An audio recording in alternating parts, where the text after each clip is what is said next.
노플터 솔직 후기는 개인적인 의견이 포함되어 있어 다소 불편함이 있을 수 있으니 시청에 주의 바랍니다. 한 남학생이 당대 최고의 천재 소설가에게 팬레터를 보냅니다. 단순히 처음에는 팬심으로 보내기 시작한 편지였으나 그 소설가는 팬레터 발신인을 자신을 이해해주는 여성이자 문학적 미주로 착각하게 되죠. 바로 그 남학생의 필명이 히카루였는데다가 팬레터의 문체가 섬세하고 감각적인 마치 여성의 문체였기 때문이었죠. 소설가는 점점 그녀의 문체에 매료가 되어 단 한 번도 보지 못한 그녀를 사랑하게 됩니다. 그리고 남학생은 그런 소설가를 옆에서 지켜보며 그가 실망할 것 같아 점점 거짓말을 하게 되고 그 거짓말은 점점 파국으로 치닫게 만들죠. 오늘의 노필터 솔직 후기 뮤지컬 팬레터입니다.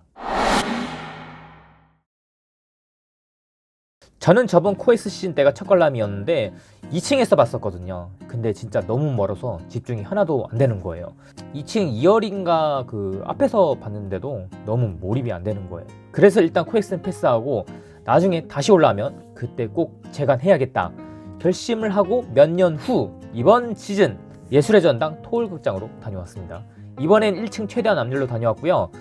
에노, 김리연, 김희우 회차로 다녀왔습니다. 그럼 한번 본격적으로 솔직 후기 진행해볼까요? 일단 가장 처음 말씀드리고 싶은 건 역시 자리예요. 팬레터는 최대한 앞에서 보는 게 좋겠더라고요. 물론 뮤지컬은 앞에서 보는 게 좋죠. 근데 3층에서 봐도 그래도 쏠쏠하단 말이죠. 근데 뮤지컬 팬레터는 2층 그 위로 좀 올라가면 집중이 좀 깨지더라고요. 두 가지 이유가 있는데 첫 번째는 작품이 너무 정적이에요. 막 군무가 나온다거나 무대가 막 테크니컬 하면서 막 웅장하거나 막 큰 뱀이 막 튀어나온다거나 그런 게 없거든요. 그래서 좀 멀리서 보면 집중도가 좀 깨집니다. 두 번째는 이 작품만의 디테일을 놓치지 않기 위함인데요. 디테일적인 면은 스포 있는 리뷰 때 말씀드릴 건데 이런 디테일을 놓치지 않으려면 최대한 앞에서 보는 게 좋겠더라고요. 멀리서 보면 놓치기 십상이거든요. 그래서 현재 작품을 안 보고 어떤 작품인지 체크해 보려고 이 영상을 좀 보고 계신 분들이라면 최대한 앞열, 최소한 진짜 아무래도 최소한 1층에서 좀 보시길 권장드리겠습니다. 이제 스토리에 대해 이야기를 해보자면 홍보물의 느낌과 제목이 이 작품을 못 담는다고 해야 할까? 팬레터 하면 뭐예요? 연예인한테 보내는 그 팬레터가 먼저 생각나잖아요. 그리고 랜딩 페이지 내 그 홍보물 보면 좀 힐링 느낌도 나고 그래서 이 작품 자체가 뭔가 가벼운 힐링 뮤지컬 느낌이 든단 말이죠. 근데 이 작품은 파국으로 치닫는 아주 무거운 심지어 살짝 공포 느낌도 드는 뮤지컬이었습니다. 그리고 이야기의 결말도 너무 궁금해서 끝까지 좀 집중해서 보게 만드는 매력이 있어요. 이게 뮤지컬 팬레터의 장점이 아닌가 싶습니다. 혜진은 결국 히카루의 정체를 알게 될까? 정체를 알게 되면 혜진과 세움의 사이는 어떻게 될까? 이 궁금증을 기본적으로 깔아놓은 상태에서 점점 파국으로 치닫는 스토리를 보다 보면 집중을 안 할래야 안 할 수가 없겠더라고요. 근데 사실 단점 아닌 단점도 있어요. 이 작품은 첫 번째 관람용이 아닌 게 단점이에요. 물론 제 개인적인 생각인데 두 번째부터가 찐이에요. 저번 리뷰 때도 언급을 했을 거예요. 두 번째 관람부터 그나마 좀 리뷰를 할 수 있겠다고. 첫 번째 관람 때는 꽤나 높은 확률로 이게 뭐지? 라는 좀 생각이 들만한 작품 같습니다.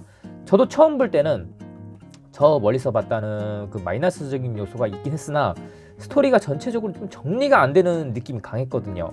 근데 이번에는 보면서 너무 개운했어요. 그리고 1막은 너무 좀 원패턴으로 가는 느낌이 강했는데 이게 뭔 말이냐면 뮤지컬이나 연극이나 사건이 사건을 낳고 또 그 사건이 또 다른 사건을 낳아서 기승전결 딱딱딱딱딱 이렇게 끝나는 묘미로 보는 거잖아요. 그리고 거기서 좀 집중력이 생기게 되고 근데 1막 중반부터는 히카루를 가장한 세운이 계속 혜진을 속인다. 이 원패턴으로 계속 가니까 중후반부터는 좀 살짝 루즈한 느낌이 있었습니다. 2막부터가 찐이었어요. 그리고 무대나 넘버나 사실 특별히 언급할 부분은 없는 것 같습니다. 그냥 김희우의 별이 반짝이는 시간 쩔었다 이 정도? 저는 오히려 디테일이나 연출 부분을 좀 언급하고 싶은데요. 이러려면 스포를 할 수밖에 없거든요. 바로 스포 있는 리뷰로 넘어가 보겠습니다. 저는 이번에 뮤지컬 페네터를 보면서 디테일과 연출에 좀 감동을 받았어요. 코엑스 2층 따위에서 봤을 때와는 아예 달라요. 이번에 앞에서 보니까 확실히 느낄 수 있었어요. 일단 1막 엔딩 그 3인 안무, 사실 전에는 큰 느낌이 없었는데 보면 세운과 히카루가 리드를 하거든요. 그러니 이 안무를 통해 세운과 히카루가 혜진을 이끌고 있다는 걸 알 수 있어요. 그리고 마지막에는 히카루가 혜진을 데리고 저 멀리로 무대 뒤로 가버리잖아요. 데리고 나갈 때 슬쩍 뒤에 있는 세운을 보면서 나가요. 다른 히카루는 모르겠는데 김이우 히카루는 슬쩍 미소까지 짓더라고요. 결국 앞으로 벌어질 2부를 예고한 거죠. 히카루가 리드를 하는 혜진, 그리고 이로 인해 벌어진 사건들을 말이죠. 1막 엔딩 좋았어요. 이 작품이 참 재밌는 점이 단순히 히카루를 내면의 모습으로 표현하는 게 아닌 세운의 문장, 혜진의 원고에 집착하는 세운의 모습을 표현했다는 거예요. 그러니까 뭐 이중인격 이런 게 아니에요. 그냥 단순히 내면의 모습, 뭐 이중인격 이런 거 쓰면 이렇게까지 좀 집중 있게 보진 않았을 것 같습니다.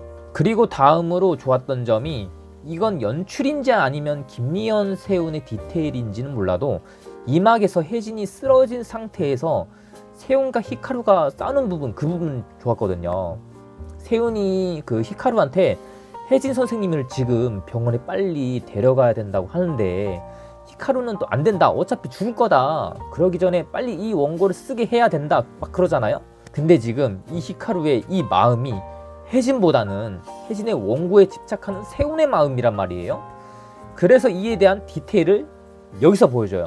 하나는 히카루가 혜진의 원고를 세운에게 딱 보여주며 이 글을 빨리 쓰게 해야 된다 할 때 세운은 앞에 혜진이 쓰러졌음에도 그 원고를 딱 보고 살짝 미소를 지어요. 그리고 다시 혜진을 딱 보면서 다시 걱정하는 표정으로 바뀌어요. 또 하나는 뭐 입으로는 빨리 약을 먹여야 된다고 말하면서 눈은 혜진의 원고에서 띄질 않아요. 이 두 개의 디테일 되게 좋았습니다. 다른 세운들은 어떤가요? 그리고 넘버 생애에 발려 있잖아요. 이 이야기의 결말을 알아, 막 이 씬 알죠? 저는 이거 관객할 때 넘버 제목이 뭐 이야기의 결말이거나 뭐 결말을 알아 뭐 이런 거겠지 생각했는데 생애에 발려더라고요. 이 넘버 마지막이 되게 재밌는데 물론 씬이 재밌다는 게 아니고 연출이 재밌었다는 겁니다. 넘버 끝나고 세운과 히카루가 문 뒤로 딱 퇴장하잖아요. 그리고 둘의 그림자가 딱 보이는데 이 두 그림자가 하나로 딱 합쳐져요. 근데 히카루로 합쳐지는 게 아니라 세운으로 합쳐지거든요. 여기서 잘 보면 안경 쓴 사람 있잖아요, 이윤. 그 사람이 그 둘을 지켜보고 있어요. 그 둘의 그림자 뒷모습을. 그리고 나서 그림자가 세운으로 합쳐지는 거예요. 이게 무슨 뜻이죠? 보신 분들은 아시겠죠? 2막 초반에 이윤이 세운을 의심하잖아요. 세운이 히카루다. 그러니 그 의심을 이 장면 연출로 다시 보여주는 거예요. 그러니 이윤에게는 히카루란 없는 거예요. 세운만 보이는 거예요. 이 부분 좋았습니다. 그리고 마지막으로 세운이 히카루를 죽이는 부분도 꽤 재밌었던 연출이었어요. 앞서 말씀드렸다시피 히카루는 세운의 문장, 혜진의 원고에 집착하는 세운의 모습이잖아요. 이중인격이 아니에요. 여기서 세운은 세운의 문장을 죽인 거예요. 이름으로써 히카루를 죽인 거죠. 그걸 오른손을 펜으로 찌르는 걸로 표현한 거예요. 와요, 기가 막히지 않나요? 별거 아닌 것 같지만 이거 진짜 기가 막힌 연출인 것 같거든요. 그리고 나중에 혜진이 그러죠. 나의 히카루를 네가 왜 죽이냐, 이렇게 말이죠. 되게 인상적인 장면이자 대사였어요. 세운이 히카루였다는 사실을 알고 있으면서 세운에게 히카루를 왜 죽였냐니. 와, 이거 재밌어요. 재밌어. 이제 이게 혜진의 편지까지 딱 이어지니 너무 재밌어. 이게 누구라도 편지의 주인을 나는 사랑하지 않을 수 없다라니, 너의 답장을 기다린다니. 굿. 이렇게 전체적으로 좀 이 작품은 꼼꼼하다는 느낌을 많이 받았어요. 근데 의문이 있긴 합니다. 왜 마지막 장면에서 히카루는 세운을 잡고 눈물을 흘렸을까? 영하 14도에서 추위를 견디면 남부터미널역으로 내려가면서 계속 생각해봤는데 이건 뭔 의미인지 모르겠더라고요. 아시는 분은 바로 댓글창 내려가셔서 키보드에 딱 손 올려주시길 그러면 감사드리겠습니다. 지금까지 뮤지컬 페네토 노필터 솔직기였고요. 공연은 2월 22일까지나 앵콜 공연이 예정되어 있습니다. 3월부터 홍화산에 다시 올라오네요. 그럼 이번 영상 여기까지고요. 구독과 좋아요 부탁드리겠습니다. 그럼 다음에 만나요.